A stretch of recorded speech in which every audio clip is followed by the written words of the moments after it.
Hey everyone, it's me, Shakestar. I make retro anime reviews here on YouTube. This is just a hand-picked selection of some of my reviews I worked on the past year. Essentially, you can play this video in the background, or you can actually watch the video as like a compilation of what I've been working on the past year. I'm also off script, by the way. If you are already a subscriber and you watched these videos before, comment below what you realize that are like the little differences between the videos I uploaded versus the ones that are here in this compilation. There's minor little edits, minor little changes, and hey, pretty much the videos are exactly the same though. So check out my channel, and also check out my merch at shakestar.com. We have new merch on the site.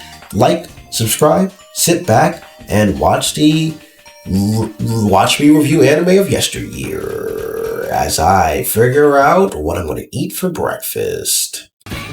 My drill is the drill that creates the heaven!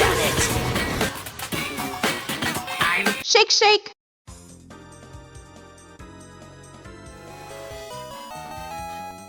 Last time we discussed Nintendo, we discussed the boring slug that was the Fire Emblem anime. We talked about how weary the company is throwing its license around due to distributors and other creators having a poor track record handling their IPs. Now, before we delve into today's topic, let's discuss the 2022 Mario Bros. Movie just for a second because trust me, it's going to relate to the anime we're going to be digging into. Here's my brother Luigi now to tell you a whole heap of a spaghetti pile of information. Hello, Mario. After the hacked Sony leaks, it was shown that Sony was trying to secure a deal with Nintendo to make a Mario movie. This fell through, and in 2017, Nintendo started working closely with Universal and their animation studio Illumination Animation. With an expected release date of 2020, it was pushed back to 2023. During this time, Nintendo essentially kept a close eye on the project, making sure Illumination didn't turn their cash cow, Baby Mario, into a Minions movie. When the film was released, it made 1 billion gold coins at the box office and were expected to get a sequel in 2026. You see, Nintendo was watching, making sure they didn't have a $1 million loss on their hands like they did the first live-action Mario Brothers movie. And with each choice from the over-reliance on pop music, non-stop Nintendo references, and its somewhat cookie-cutter story, it was a cookie-cutter story, what am I talking about? All Nintendo was doing was playing it safe. With a near 40 years of built gaming lore under its belt, filled with references to the brim with their consoles and other previous gaming works, Nintendo made this film as safe as possible, but to make it as profitable by using its installed fan base and nostalgia to plug into the film. But what happens when you don't have a near half-century of gaming consoles? What happens when the only reference you can put into your movie only comes from one game? What happens when the world is still being fleshed out and you have an early and young fan base? You get Super Mario Bros. The Great Mission to Rescue Princess Peach. Shake, shake! Yeah! Super Mario Bros. The Great Mission to Rescue Princess Peach has such an intriguing place in the Nintendo history lore. Before the Wii, before Space World 2000, before 64, before the fumble that was the Nintendo PlayStation, hell, 3 years before the Game Boy, Great Mission to Rescue Princess Peach sits at an interesting oddity in history for the Plumber Brothers from Brooklyn. There was no Yoshi, no Wario, no Blue Shell hitting you in first place right when you had the lead the entire third lap! I hate Mario Kart, bro, I hate! There was just this one game, and if you want to be the person who says, "But Jumpman," I'm not going to break down the entire history of the first Mario game on the NES. I'm just going to jump right into this film. Released in 1986, directed by the great Masami Hada of Ringing Bell fame. Christ, I love that movie. Great Mission was released only in Japan. Due to the success of the first Mario game, and to capitalize on it, Nintendo teamed up with Hada's studio, Grouper Productions. Interesting side note, Grouper Productions was created by Hada after the close closure of Sanrio's animation company. Circus Productions also helped with some of the animation. To help promote the movie, Nintendo put big money into promotion, slapping Great Mission onto books, vinyls, and even rice containers. The latter of which I couldn't find any pictures of, but if you have a Super Mario Bros. The Great Mission to Rescue Princess Peach rice container, please swing one my way. The film was later released on Betamax and VHS, but never Blu-ray or DVD because My IP to sit on and do nothing with. thankfully, the people at Kaneko Video Restoration got a 16mm of the film and did an excellent 4K restoration for the movie. Thankfully, it's not AI. So, okay, we did a good job with the whole entire background research thing, but what is this movie actually about?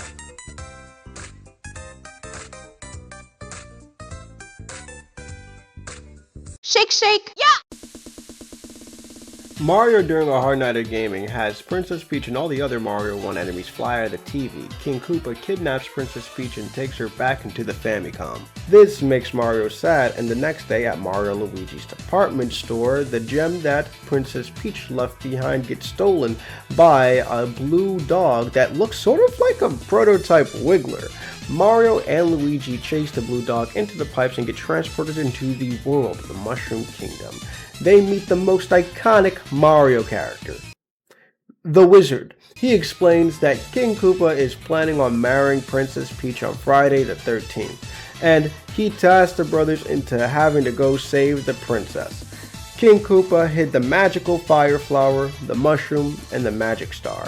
So the brothers go to traverse the world of the Mushroom Kingdom and save Princess Peach, while also trying to retrieve the magical fire flower, the mushroom, and magic star. Will Mario and Luigi save Princess? Yes, they Shake, shake. Yeah. I skimmed over a couple of details in the plot, but it's not anything too major. If you've ever played a Mario game, then you definitely know how the story goes. Well, to a certain extent, because there are some many minor differences and changes from the rest of the Mario lore that we'll get into in a second. Now, the first Super Mario Bros. Game was released in September of 1985. This film was released in July of 1986. And talk about an insane turnover time. Animation is a lot of work. From like storyboarding and character designs and script writing, the whole process is a ton, so the fact that this was complete in under a year is impressive, but the crunch sort of shows. Well, where do I start with this anime? Let's start off with the things I liked. Mario and Luigi look adorable. Other than Mario RPG and the Mario manga from 1993, I don't think I've ever seen these characters look as cute as they are. The world of the Mushroom Kingdom looks really pretty. There's this 80s rock played between certain points with the repeated animation, but of all the original music, my favorite has to be when Mario is daydreaming about Peach. The song sounds really tender and heartfelt. Top it off with the visuals being really pretty during the sequence. I like Luigi, since this is before the established canon that Luigi is a coward. This Luigi is a money-loving, gold-digging doofus that I enjoyed his time on screen, though I don't understand why he isn't wearing his green iconic outfit. This film is so bright and colorful and the animation is a little janky, but there's a bit of charm to this 80s style jank animation. The animation is serviceable and gets the job done. I'm guessing due to the short production time there were some corners cut. The level of jank in the animation has a style of these characters in the world that there's just this off feeling when looking at these now iconic characters. On one hand, it's oddly charming, and on the other hand, the animation feels choppy and the characters are constantly going off model, leading to the animation being serviceable at best. But let's get into the stuff I now wasn't the biggest fan of. Though I like Luigi, I'm not crazy about this design for him. Why isn't he not wearing fucking green? This film had me chuckle just a few times, but like a very few times. The humor in this film kind of sort of gets a little annoying and a little too nonsensical to the point I was just staring at it like. Other than me liking Luigi, I really have to say all the other characters pretty much play by the book. King Koopa is the big bad, Princess Peach is our damsel in distress, Mario is our main protagonist hero who's a goofball with a conscience. There's not much more to them than that. We barely see King Koopa, well, I'll just call him King Bowser for being the big bad guys barely in the movie other than the end. And also, he has a dad? Who is this nigga? The reused animation is so noticeable because they tend to use it up to 3 times during the whole movie. But the 80s rock songs like Doki Doki Do It just sorta didn't do it for me. Sorry, it won't be on my Spotify playlist. Hey, but I did like the version of the Invincible theme. I thought it was really catchy. That and some of the other remix themes from the very first Mario game. The pacing, especially in the middle, feels like it's dragging. In one instance, I hit the pause button and just took a nap. I think that's because my body was exhausted from going to the gym for an hour, but my point still stands. Great Mission does get sort of boring at points. Mario and Luigi keep getting tricked by these 2 evil Goombas, but the Goombas sort of lead them to where they have to go. Yeah! I think these Goombas suck at their job. I could sit here and nitpick this movie all day, but honestly, if you just want to know, I would say check out this movie if you're a Mario fan or a Nintendo fan to see where it all began. But if you're not a Mario fan or a fan of Nintendo, you could just simply go the rest of your life and never watch this movie and it would be perfectly fine. But side note, Great Mission to Rescue Princess Peach marks the very first time a main character would ever get trapped into the virtual world, making it one of the earliest isekais. Yay, Luigi! But I think that this film is most popular for essentially laying out the blueprints out for the future Mario games, designs, and concepts. Like I mentioned earlier, Kibidongo, aka that blue dog, looks a lot like an early prototype Wiggler. There's Mario controlling the Lakitu Cloud, then there's the airship from Super Mario Bros. 3. Also, I didn't know this, but this was the first time Luigi appeared taller and thinner than Mario. Luigi has way more things personality-wise in common with Wario, of all people. And spoiler alert for Great Mission and how it ends, even if you care for some reason. One of the moves Mario does is swing Bowser by the tail to defeat him, and that idea would be reused in Mario 64. But for each thing that I feel like would inspire the Mario Bros. Franchise, there's some stuff that just didn't stick or has changed in later incarnations. First off, Bowser has a dad. Then there's the most iconic Mario character who appears in nearly every Mario game, the Wizard. Why the fuck do the Toads look like this? Bruh, they look even different on the cover, and if you know me, I really can't stand inconsistency. Spoiler alert for the 1986 Mario Bros. Movie. So Kibidongo turns out to be a prince from the Flower Kingdom? What the fuck is the Flower Kingdom? Okay, so little side note, this is also me off script, and just talking real quick. I didn't play Mario Wonder. I know that there's the Flower Kingdom in that game, and at the time of the original recording, I never played the game, and it was not until I got vibe checked in the comments I found out. Top that off with Mario gets because the Prince of the Flower Kingdom is the fiancé to Princess Peach. Bro, what the hell? What was all this for, bro? Then Mario says this at the end: I'll come back to rescue you again. First off, Violet saying that her man's ain't right when he's standing right there and saying that he can't defend her to save her again when Bowser comes by to strike again. But also, don't put your energy into a shorty that I don't even want you. Focus on working at your grocery department store. Mario, before you get your head up, you gotta get your bread up. You got your brother scraping for coins the whole movie. Come on, bro. All shit and giggles aside, Great Mission to Rescue Princess Peach was a fun watch at points, minus the boring middle points.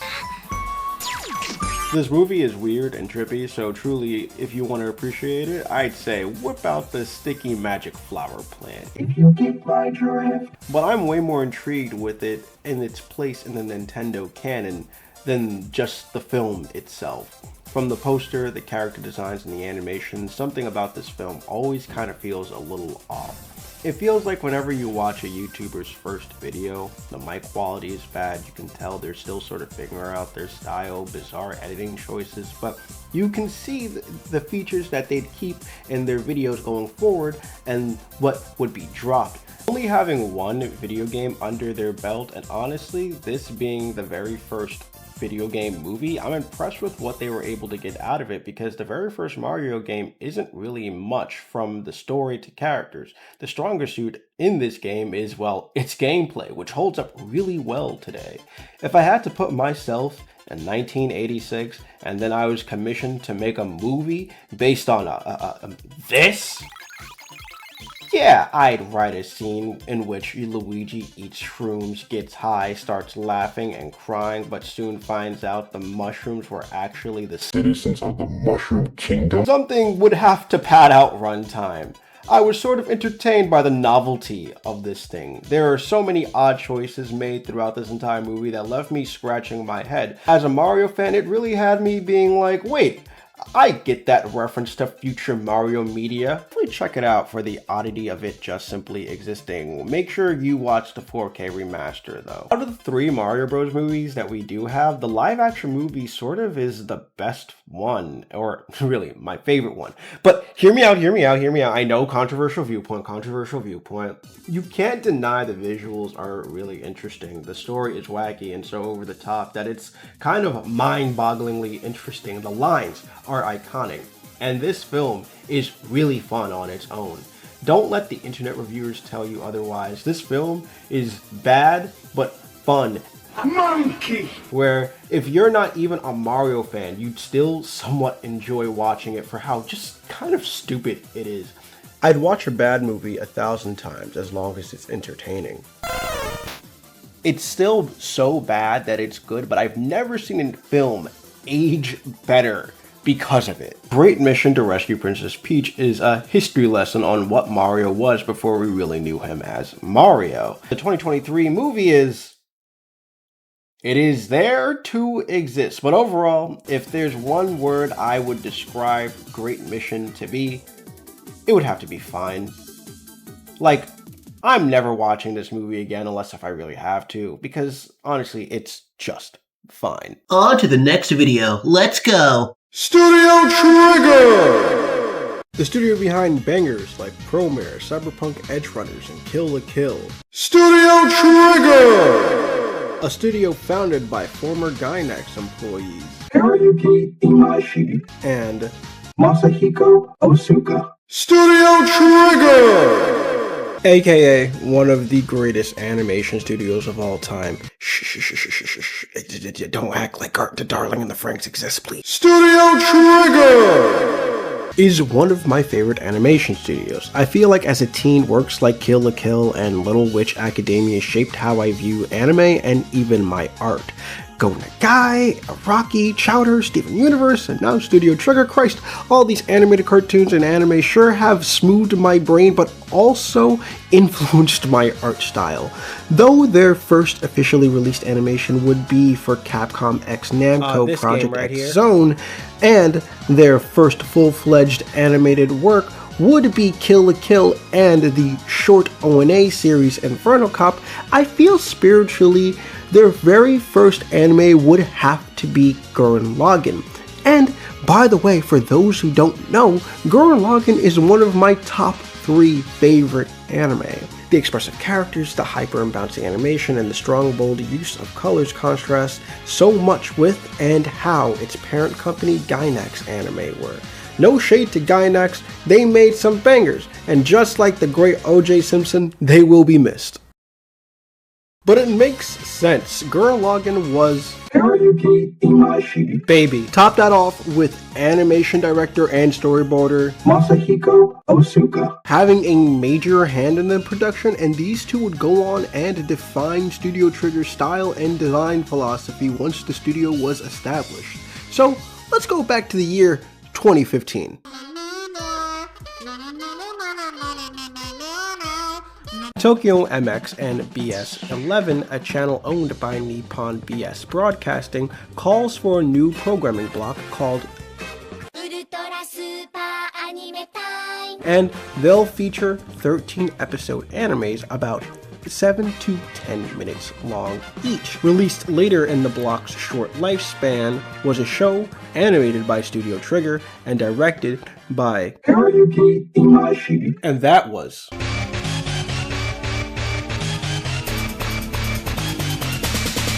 Let's go. Space Patrol Luluco is one of those anime I've been meaning to watch for years, but I haven't for some reason or another.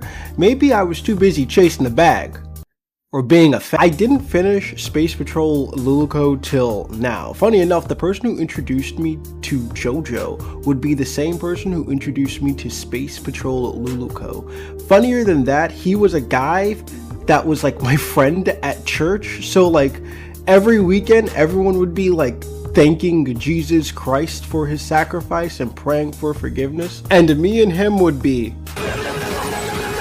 Space Patrol Luluco is a short, fun, cute treat that I'm so happy I finally got to watch after all these years. I had watched 2 episodes back in 2016 but didn't pick it back up. So before I start to go into the review portion of stuff, what exactly is Space Patrol Luluco and what's it all about?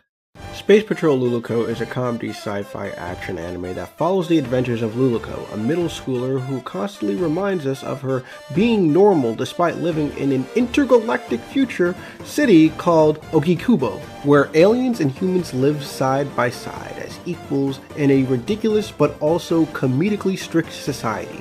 One day, her father accidentally gets frozen in ice.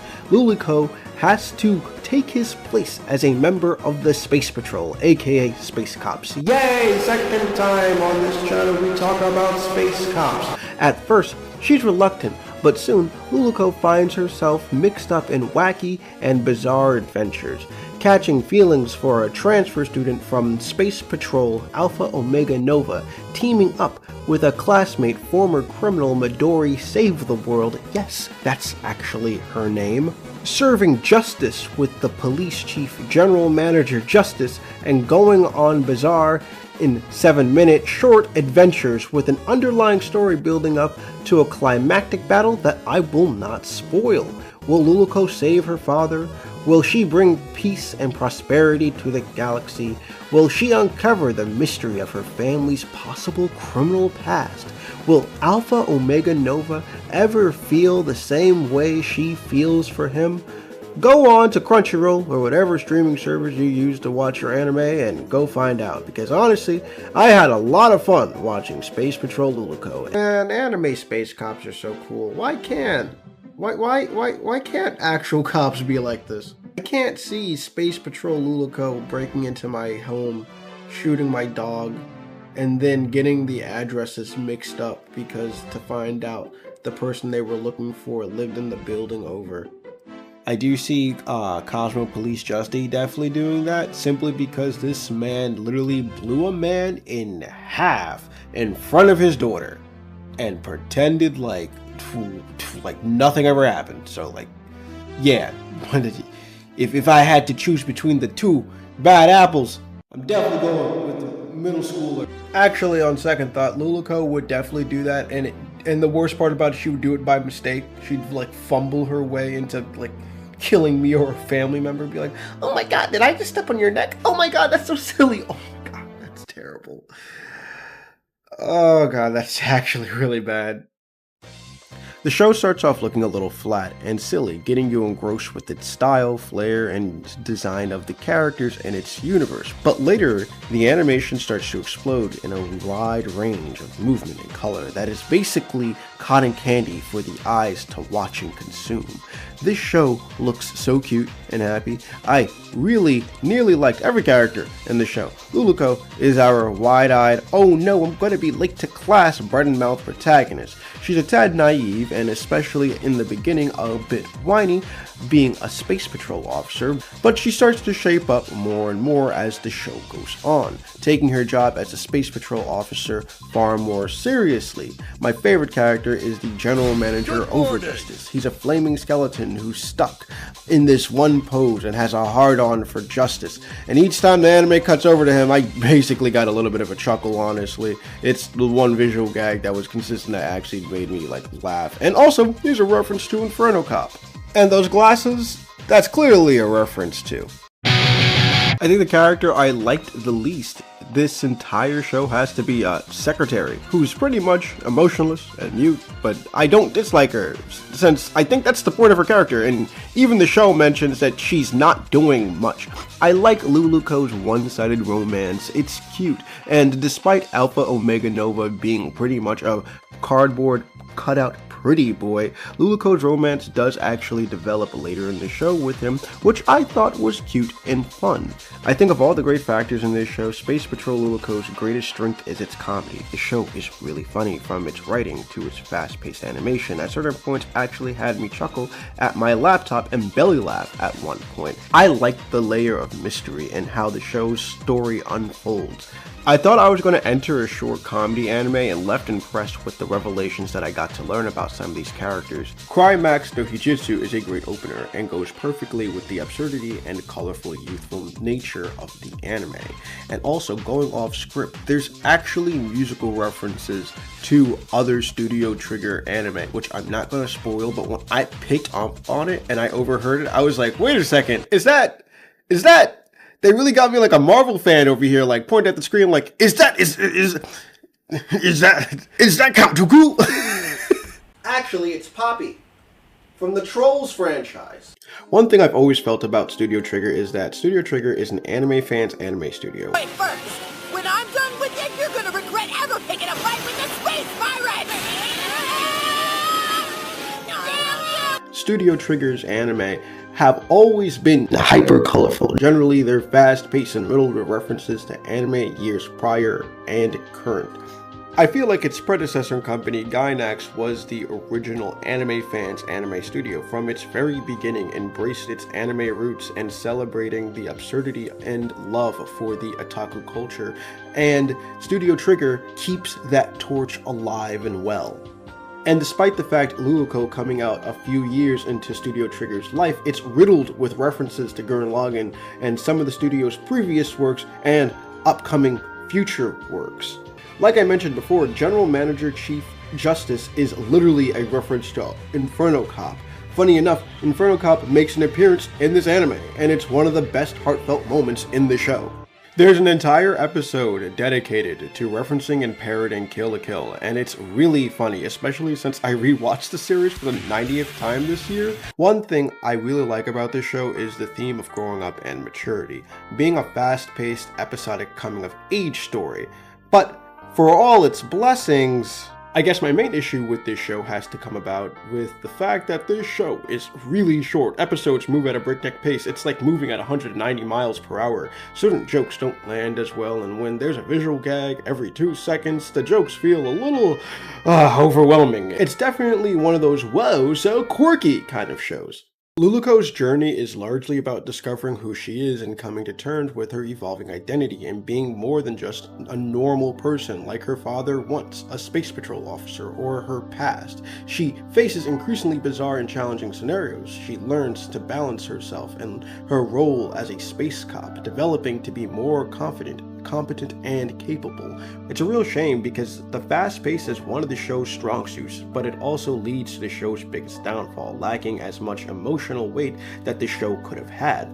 The other theme being rebellion. As a member of Space Patrol, Luluko is part of a structured system that represents authority. However, she often questions the nature of this authority and the rules she's expected to follow. The series often explores the tension between obedience and the want for freedom, and Luluko herself occasionally defies the system, revealing her rebellious side. Even if it comes off as accidental on her end, she still learns and has growth, and she learns to grow from what she doesn't want to conform to.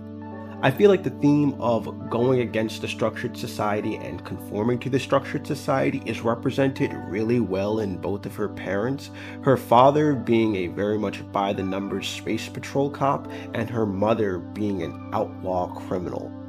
Both of them representing the two extremes of the spectrum of conformity and rebellion.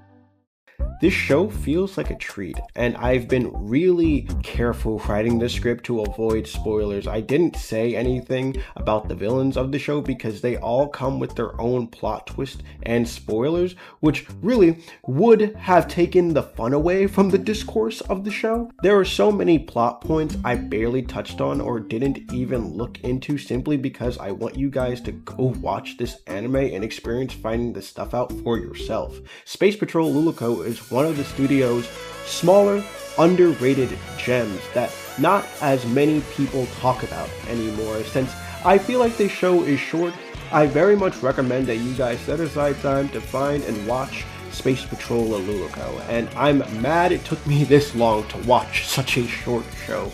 This really scratched that This show really scratched that 88. This show really scratched that ADHD itch on my brain. Also, side note, recording this after I'm done editing the video, so I'm gonna have to slap this part inside the middle.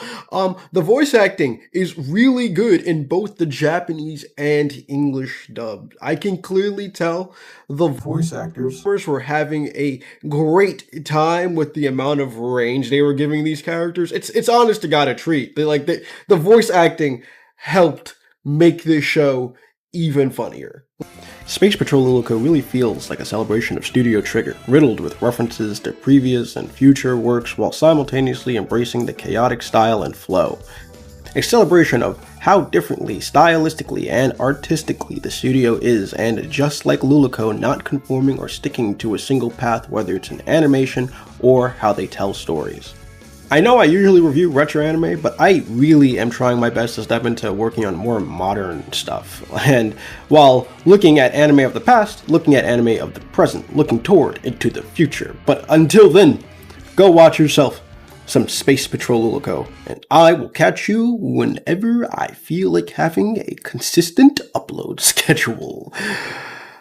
Bye! On to the next video. Let's go. About 5 or 6 years back, before the Great Plague, when I had something called a steady income, I used to collect a lot of old manga. Lots of those treasures are back in ye old mom's house, but from that collection of Devilman and Steam Detectives, I remember I got a collection of a manga series from the 80s called Justy. Now, the Japanese name for this series was Cosmo Police Justy, and in Spanish it's called Justy Policia Cosmo. I'm just calling it Justy. I remember I read a bit of the manga, but I didn't really think much of it. It was just one of the many Japanese literatures my smooth brain consumed. I remember with a bit of research, there was an anime called, Justy, released in 1985, but I never watched it, which is strange, because whenever I read a manga, I always make sure I check out the anime too. I guess I just never caught up to it. Perhaps I was too busy focusing on paying bills and making sure I don't get dragged to hell for tax evasion. Alright, so before we watch Justy Bieber, what is Justy?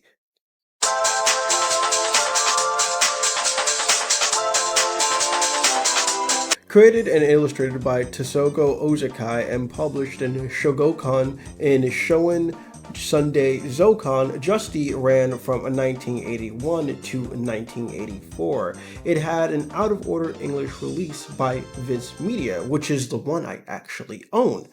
And in 1985, animated by Studio Period, and yes, that Studio Period, by the director of the Fire Tripper OVA, Matasuke Takahashi, a 44-minute Justy OVA dropped on the Earth as a double feature released alongside Area 88.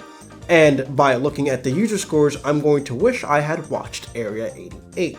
But maybe I'm talking too fast. Perhaps Justy might be another hidden gem, like A Star in Cottonland.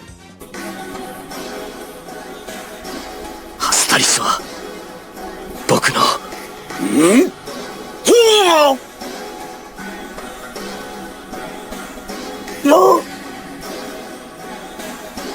アスタリスは僕の大切な妹なんだ。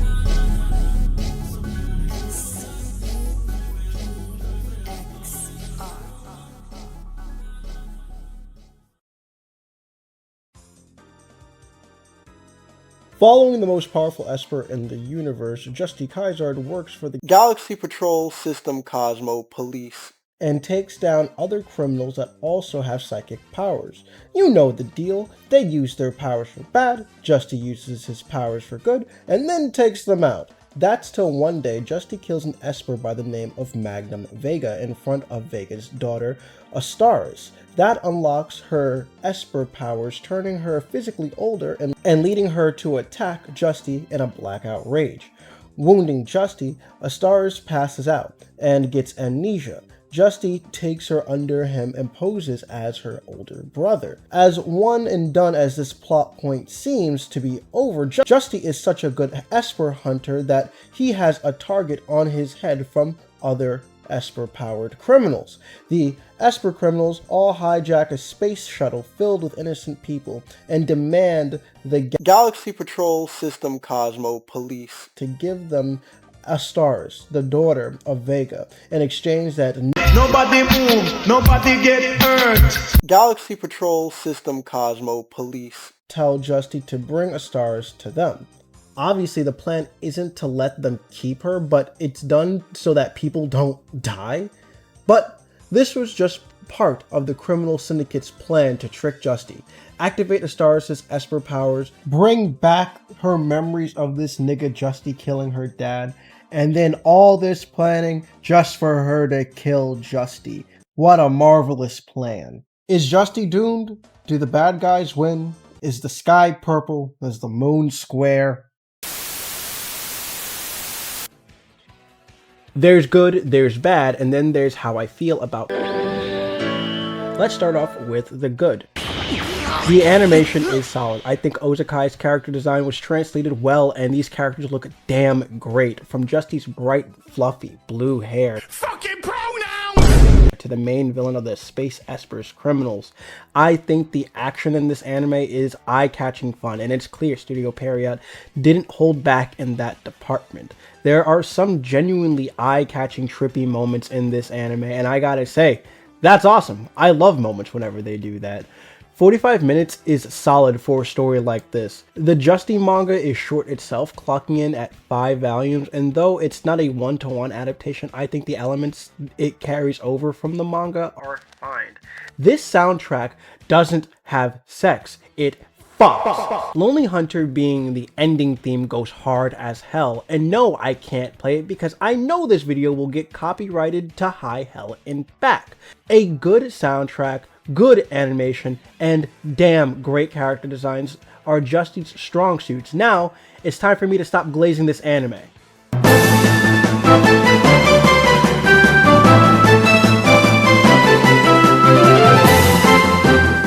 The story is typical. Good guy stops bad guy and saves little girl. There's no deeper meaning to it other than that. If you're not Justy or Astaris, I'm sorry, but I forgot your name.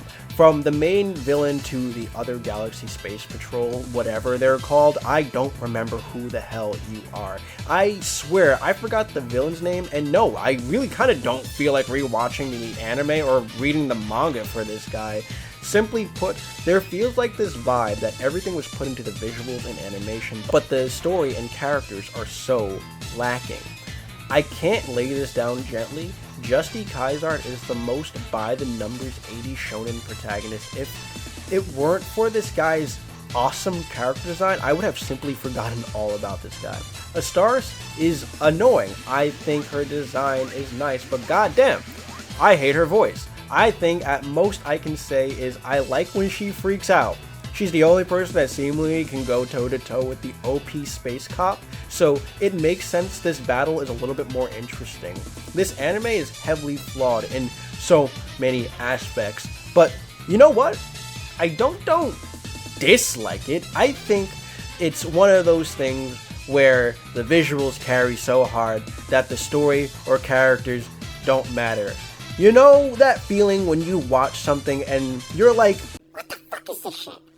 I don't know why, but this anime reminds me of that regular show episode, you know, the one with Planet Chaser Starlight Awesome? Planet Chaser Starlight Excellent.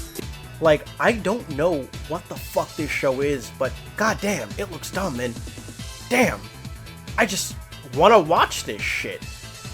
And generally, a bit of me knew that before stepping into this anime. Justy isn't bad, but it's not good. It simply sits in this realm of entertainment where it's enjoyable enough. And you know what? If I had an afternoon to myself to rewatch it again, I'd probably check it out again. It's campy, fun, and it doesn't take itself too seriously and doesn't overstay its welcome. It doesn't have much more substance than the visuals on screen, but it's an enjoyable watch. Justy is a solid 5 out of 10. No more, no less. Okay, so these are some side tangents. Me and my friend were rewatching fucking Cosmo Police Justy right now, some clips of it. This nigga left half. Left half of a star as his dad fucking left on the fucking ground.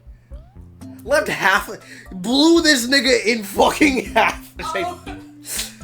No, I'm saying, like, they just left her out here, just clinging to his fucking legs? Clinging onto his fucking legs? I thought he fully got vaporized. Oh, dude. Half a man. That's a half nigga. And you know what's the craziest part?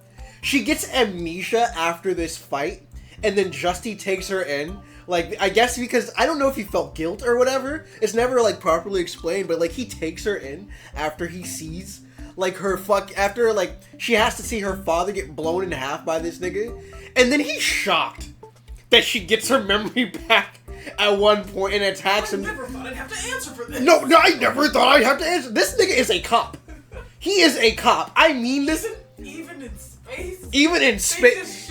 Even in the anime fucking space cops fucking, like, are just out here killing niggas' parents right in front of their fucking kids and expecting them just to forget and just move on from it. You can't escape it. You can't fucking escape it. And when I said ACAB, I meant that shit. You made this little girl, like, have to cuddle his waist and below. You made this little girl have to fucking cuddle her dad's dick, like... Oh!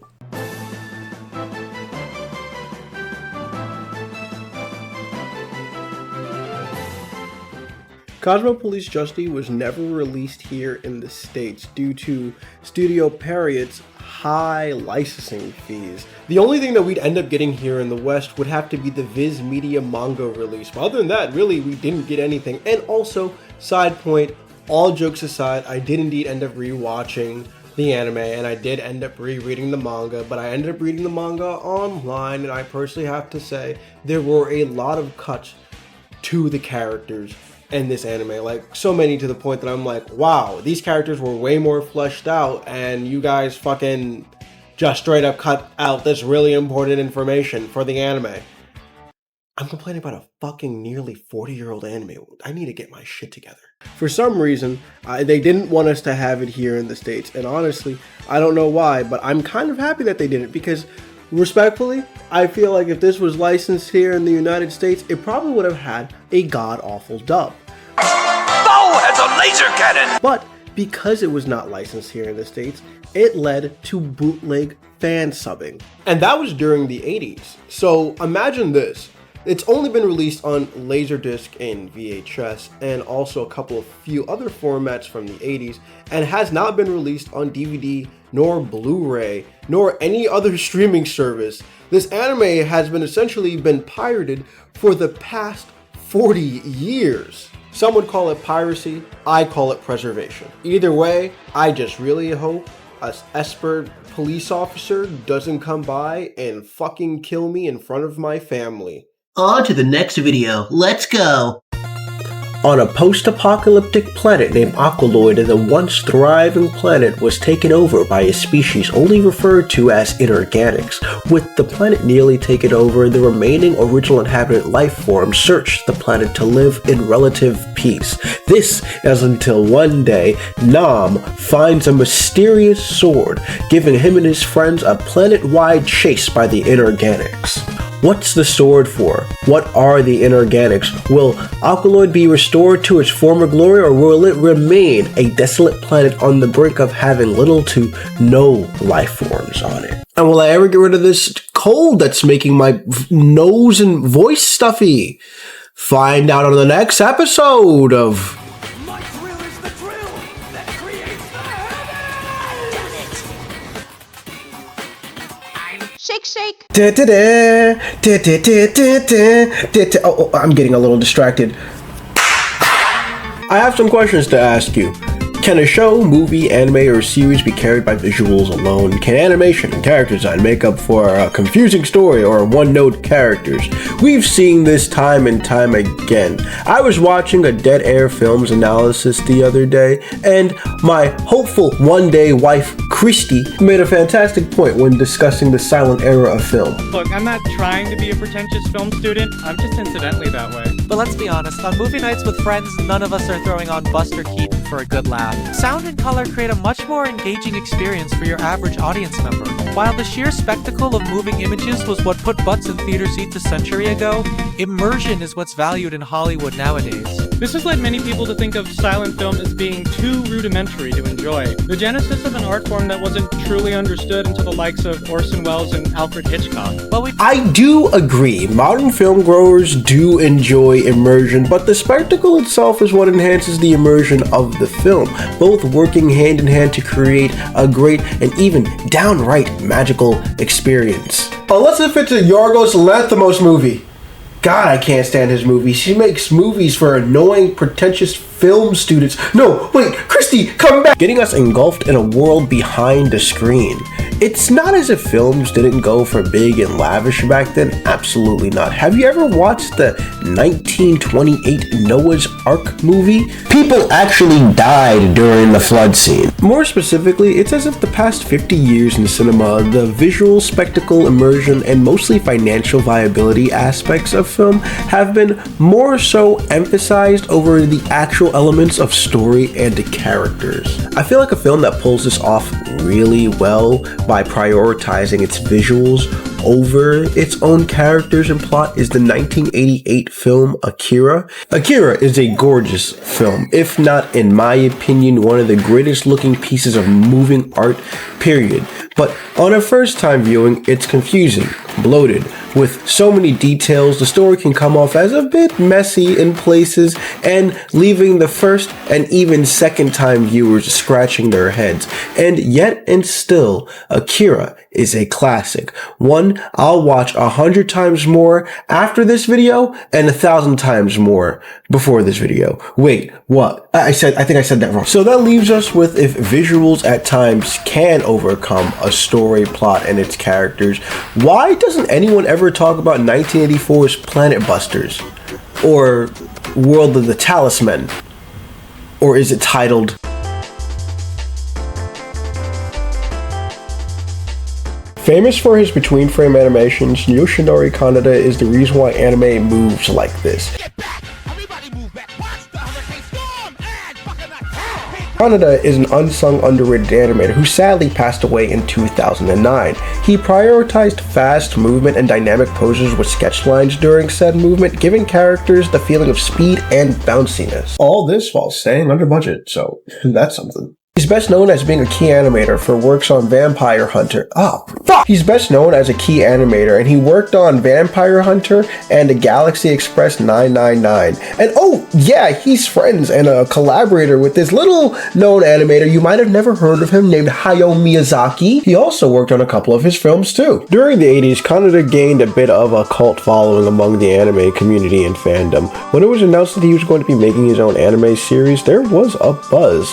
From being a humble keyframe animator to making your own series, now that's an accomplishment many animators would have died for. Preview sketches, and with director Shinya Sadamitsu at the helm of the TV show project, and yes, the Sadamitsu, the same one who directed the hilarious OVA Dragon Half we covered last time, mixed with Sadamitsu's expressive character design and the directing of Kaneda's snappy animation, and honest to God, thinking about it, we actually have an old otaku's match in heaven right here. The build-up for Birth couldn't be understated. Before the show came out, there was a manga, early release sketches and art, magazine interviews, and even a music album made by Joe Hisashi for a show that hadn't even started production yet.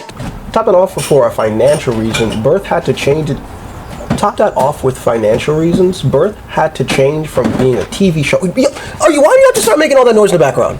I know you joking around doing. Why are you trying to make all that noise in the background while I'm recording? I know you're playing. I know you are. 1 second. Which, due to financial reasons, Birth had to change from being a TV show to a multi-episode OVA. Then it was changed to a theatrical released film. And all this under a 2-year time span. Wow! I hope none of this has any effect on the final product at all. Despite the build-up to Birth, it was initially not as successful as expected to be. It was not until later on, due to home video sales, much later in the film's lifespan, that it actually recouped the budget, but it did not succeed or do the numbers Kanata expected it to do. And top that off with the very mixed initial reception it got. It's not until more so recent years this anime has been getting the praise that it so rightfully deserves. But we're going to get into that in a second, because that leads us into the next question. Is Birth actually any good?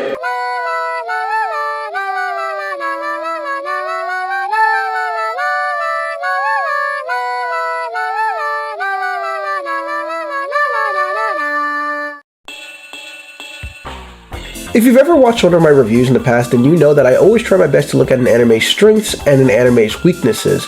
I'm more of a glass half full kind of reviewer, so even in the worst anime, I try my best to find something redeemable about it. So I thought I'd start this off with saying that Birth isn't a bad anime in the slightest. It's most definitely flawed, and dare I say, a bit of an acquired taste, but I would in no means call Birth a bad anime. In my opinion, the weakest part of this anime has to be the characters. These are some of the most stock anime personalities you could have ever rounded up, or lack of personalities that you could have rounded up. These two, in my opinion, are the best characters in the entire anime, and really, that's not saying much. And it's mostly because Boa, this is this guy, and Monga, that's this yellow thing, really have the most expressive character animations out of the entire cast, and I really feel like this was Sadamitsu's work. But expressive characters do not make up for a generic cast and a generic plot. The issue with these characters being as one note as they are, that it kind of gets to this point like, I didn't even know what was the relationship between Rasa and Nam until I had to do my research. So is Rasa and Nam brother and sister? Are they lover and lover? I don't know, let's do our research. Oh, they're both. Just kidding, no, they're not. Oh yeah, and then there's the character Kim. Yeah, I completely forgot about this guy. Then there's Arlia, this alien planet goddess that gives Nam the sword, who I feel so mixed about because she introduces the theme of birth, which is when there is collapse, there is the birth or a rebirth of a new world. But it's handled so confusingly that I really couldn't have cared less about it, and it comes off as more pretentious than anything. So, okay, generic characters, generic story, and top that off with the themes not being handled so well. So thus that brings me to the next question. Why did I enjoy Birth?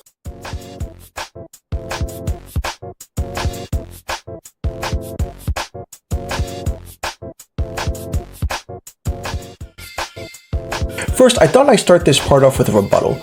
There's this complaint that the movie has a jarring tonal shift toward the end of the film that's too dark. Some say it comes out of nowhere and doesn't go with the film. Personally, all I have to say is it takes place on a post-apocalyptic planet. Did you think that this film was going to end on everyone holding hands and skipping into the sunlight? Let's be so for real right now. And it's not like it comes out of nowhere. Quite literally, it's built up to be like this at the very beginning. So I don't want to spoil anything for this anime for you, but I feel like this complaint is null and void. But with that being said, remember that review I made about 2 or maybe 3 videos back? It was called The Beauty of Simplicity and Giant Gourd. And I find simplicity as something that is absolutely gorgeous if it's handled correctly, especially within the realm of animation. And I must say, when it comes down to design and this anime, it is fucking baller. Rasa's outfit is what my fellow niggas in the hood would call fucking heat. And as the gays would say, sis slays the house down by giving a cunty little Red Riding Hood vibe. Same with Nam, the black leotard with silver shoulders and limbs is sick as hell. This outfit just goes insanely hard, and if more people knew who Nam and Rasa were, I would most definitely cosplay them at a con. Yes, I live by the validations of other people, and yes, I make sure I go to cons so that people know who I'm dressed as. I simply love the attention, and you know what? I'm sorting it out in therapy, okay? Same goes to everyone in the entire cast of this anime. Everyone looks great, all the way down to the inorganics. When I was editing, I sort of realized that these giant inorganics that appear sort of look like the Yellow Devil from Mega Man. But that's just me, though. Now, one thing that a lot of people typically tend to feel very mixed about in this movie is the fact that Birth is essentially one entire giant chase scene put to amazing music. And in my opinion, I didn't find the chase scenes boring. I found them really entertaining. And God, this brings me to my next point. God in heaven almighty, why is this animation so good?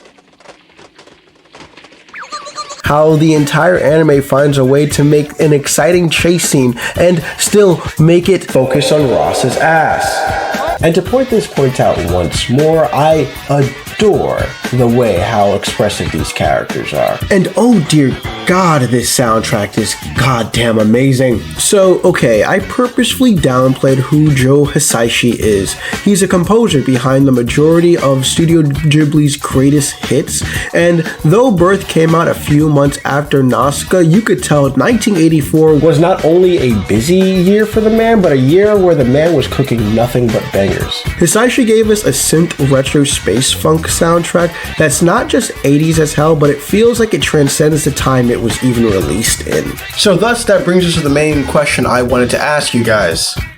What is a vibe? Thankfully, my friend Fiona Ginzo Gatama is here to give us the definition straight off of Urban Dictionary. Fiona, take it away. Hi, this is Fiona Ginzo Gautama, and I have a terrible ant problem. So I'm going to have to record this very quickly. Vibe. Vibe means to have this feeling that what you're listening, feeling, or seeing is reaching your soul. Friend. Ooh, I get this vibe whenever this song comes on.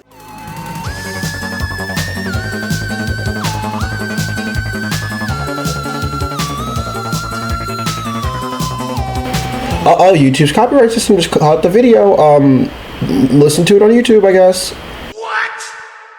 One thing I picked up about when I was watching Birth is that Birth is way too concerned about looking and being cool, and I have to say, it succeeds in flying colors at that. Safe to say, it vibes. And goddammit, it vibes really well.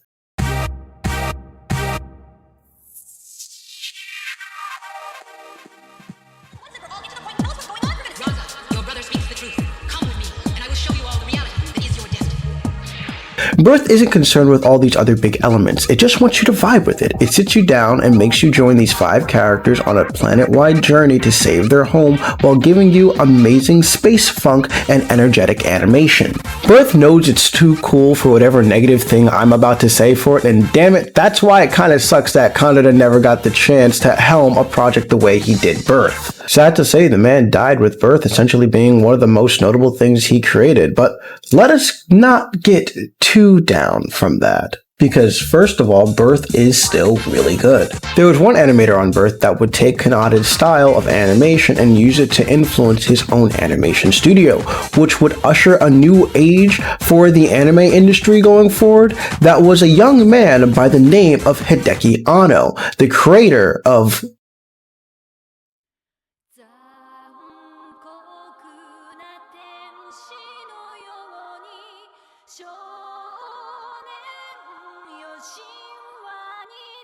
Christ, it always comes back to Ava. Now, if you're going to watch Birth, keep in mind there's 3 versions out there. There's the Japanese original, then there's the Streamline Harmony Gold dub English dub that's called World of the Talisman / Planet Busters, and then last but not least, there's the ADV dub that was redubbed back in 2004. If you're trying to watch the anime in English, then I would definitely recommend the most recent ADV dub. I think the performances are better, and it's way more accurate to the original Japanese script.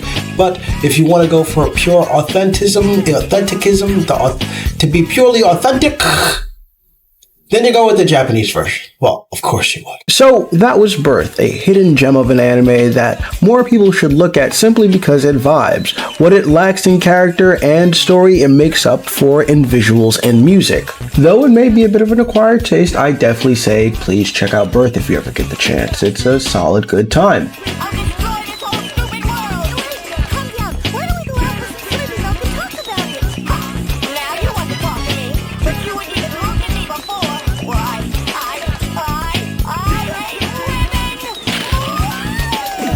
Speaking of time, I ought to be on my way, because if I'm too busy here still yapping about Birth, that means I can't start my next review on Maris the Chojo. This is not a true story. In space, there's crime, bad guys need to be taken out, and there has to be a hero to answer the call, or in this case, a bounty hunter. Working for what is essentially the space police force, Maris the Chojo, or Maris the Supergirl, is on the case. Not only does she have gorgeous looks, she's the strongest person in the room. So strong, in fact, she has to wear restraints to hold back her strength to essentially not, My friend Mark deals with the same thing. What 17 more years? One day, Maris gets a bounty, save the son of a billionaire and have the biggest payday of her life, and even the possibility of marriage to said billionaire's son. With racking debt on her shoulders and parents who are constantly squeezing her out of every little penny that she possibly has, we can only hope and pray that Maris not only survives, but gets out of the rut she's in. Wow, the only way Maris could actually get out of a situation like this is if she's... Wouldn't even keep you as a puppy girl in my polycule. My drill is the drill that creates the heaven. Shake, shake. Whenever I'm doing my research, there's always one person I come across.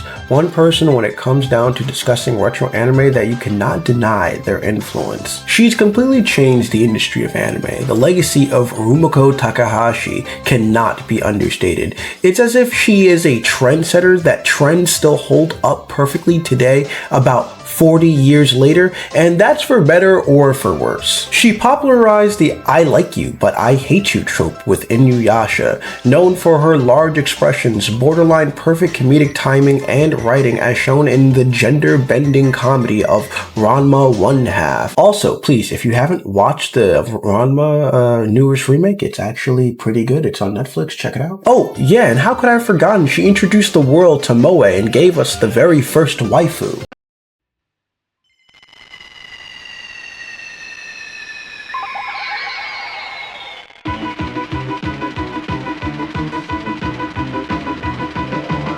Yes, Rumiko Takahashi, through a crazy butterfly effect, is the reason why we have body pillows. My first exposure to her work was when I had to be like 3, 4, or 5 years old and I caught Inuyasha on Toonami like it was reruns of George Lopez on Nick at Night. My mom would watch the show and I would watch it with her, not knowing a single thing that was happening, and boom, that kind of explains how I feel about Inuyasha today. But we're not getting into all that today. Today, we're going to be looking into something that technically predates Urusei, something that was one of Rumiko's many steps to becoming the legend she is today, but it get its anime adaptation years after its manga release, while she was riding high off the success of Urusei and digging her teeth into other projects like Fire Tripper. Maris the Chojo's manga was released in 1980 as a one-shot manga that ran as a special edition of Shonen Sunday. It get its anime adaptation worked on by Studio Pierrot, the same studio that worked on Cosmo Police Justy in 1986. It's pronounced Studio Pierrot. God Speaking of Cosmo Police Justy, it was directed by the same person who directed Marriage to Chojo, a frequent collaborator that also did storyboards and some animation directing on Urusei, Motosuke Takahashi, a man who has had his hand in so many pies in the retro anime lineup that, trust, he will be mentioned more on this channel. But Marriage to Chojo was another job for him and another paycheck for Rumiko, and it seems that they had a talented team of young animators, many of which would end up having a long career in the animation industry. One notable mention is Toshihiro Kawamoto. Known as an animation director for nearly every anime ever, it seems like he is notable for being an animation director and a character designer for the 1998 Sunrise classic anime that would go on to change society as we know anime. And with music composed by God You Look So Cool Ichiro Nida, a man who had a hand in composing and bringing to life one of the greatest city pop albums ever. It was released as a collection of Rumiko Takahashi's one-shot stories and other projects that she worked on that ended up getting animated. The collection was dubbed It was originally under the name Maris the Supergirl when it was dubbed over here by Central Park Media back in the early 90s, but it was changed to Maris the Wonder Girl and then changed back to the original Japanese title of Maris the Chojo. I'm guessing this was done to be able to avoid, rights issues with DC properties. So, okay, we have a solid cast of people behind Maris the Chojo, but it begs the question, did the team bring their A game to Maris the Chojo? And the answer is a resounding. The animation is pretty tight. It's not gorgeously animated to the point that my mind was blown, but the animation is strong, especially in the opening sequence where Maris is taking down the bad guys. I will say, if you do decide to watch the English dub for whatever reason, be prepared to have the most mixed review. I think that Maris is a pretty decent voice, but I think everyone else does a pretty rough job. Well, Maris, I'm humiliated as well, having to walk around wearing this sign. Somebody's gotta pay for the damage or I'm gonna bring in the police. Don't you owe me a bit of gratitude for taking you from the hard, cruel world of the female wrestler? I think the worst case scenario has to be Sue. They seem to have ignored my advice. That's a space patrol ship there. I even wore these ridiculous restraints so that I wouldn't smash up my lovely fortress by mistake. An ongoing theme of this anime is finances. I'm bad-tempered because I'm broke. I never quite got to make the big time, but now I'll be rich. And what that means is I'll finally be able to lose these restraints. So will you marry me? Oh, yes. And then you'll be rich. Oh, boy. I'm not going to get too political right now, but the way things are looking, maybe this anime hits a bit different for me than it normally would have when we're talking about our main character being under the financial burdens that are completely out of her control. All right, Mom.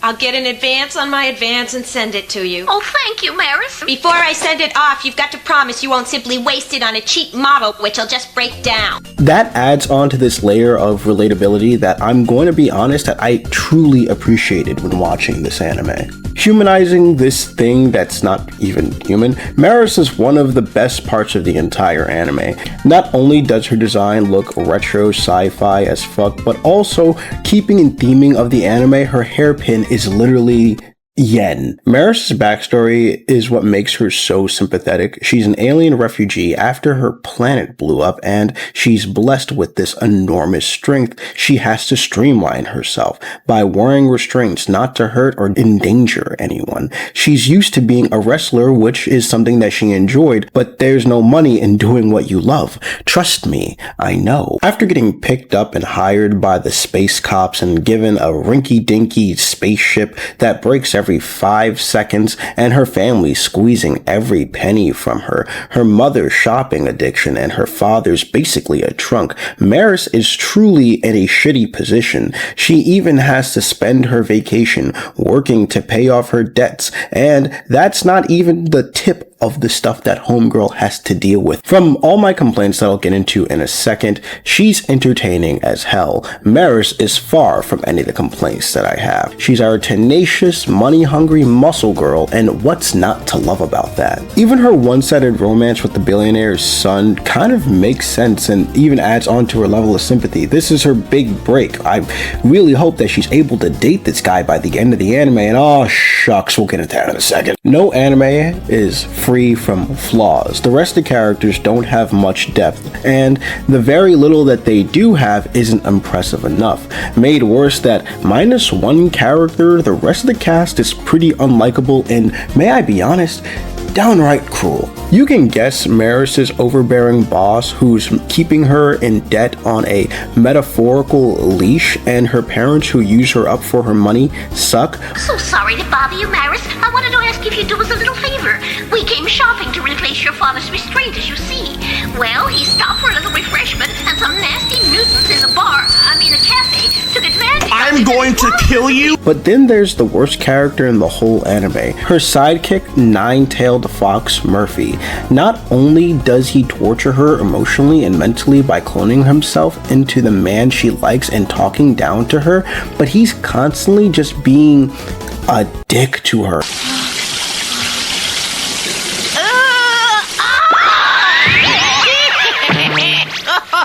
Hope you appreciate my little joke, Maris. So today I'm going to do a little demonstration on how to skin a red fox. Dude, I don't think I need to drag this point on, but minus one moment in the anime, Murphy is basically useless. Made worse is the fact that he's not even funny. He exists for Maris to suffer, and I'm not gonna lie, it's not funny. Trust me, I know comedy and misery go hand in hand. That's why Tom and Jerry is hilarious 80 years later, but Murphy definitely is no Tom, and Murphy definitely is no Jerry. Then there's the billionaire's son who's been kidnapped, who, spoiler alert, the billionaire's son kidnapped himself because he got bored of being a billionaire. Yeah, I don't like this character, and especially after he kisses Maris for saving him and he leaves her for the person who originally kidnapped him. This shit is Stockholm Syndrome advanced. I'm surprised Maris didn't take her restraints off and then just... So time to talk about the character that's not Maris that I actually liked. Sue gets very little screen time in the anime, but she's one of my favorite characters, second to Maris. Sue lives in her own rinky-dink spaceship, just like Maris. She's the same kind of alien as Maris. She falls into that category that I'm gonna just call, I know she's a bad guy because she looks like the main protagonist but with different colored hair. Sue gets a happy ending at Maris's expense, and you know what? In this miserable as fuck anime, that's like honestly at most a 7 out of 10. I'm just happy to say that someone got a happy ending and made me not hate them at the end of it all. Is Maris the Supergirl, or Maris the Wonder Girl, or Maris the Chojo a bad anime? No, but it's nowhere as interesting as Takahashi's other works.